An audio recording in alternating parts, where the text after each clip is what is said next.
nih semua yang kita pesan. Yang ini sup kambing. Ya. Ini tongseng. Tongseng. Ini sate kambing. Dan ini Kalau sate ayam. Template-nya pakai kuah kecap. Ya, ini sate ayam pakai kuah kacang, nasi goreng kambing yang kayaknya full bumbu gitu Iya. di nasi gorengnya.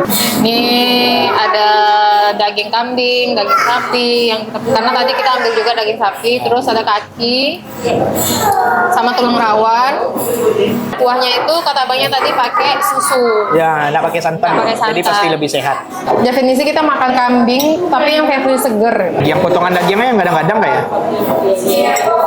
Dan dagingnya nggak awak pilih kan? Dagingnya itu lah memang Jadi- template-nya.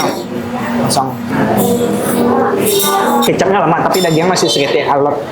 Iya. Agak alot saja. Tapi bumbunya lama, bumbu kecapnya lama. Bumbu kacangnya beda.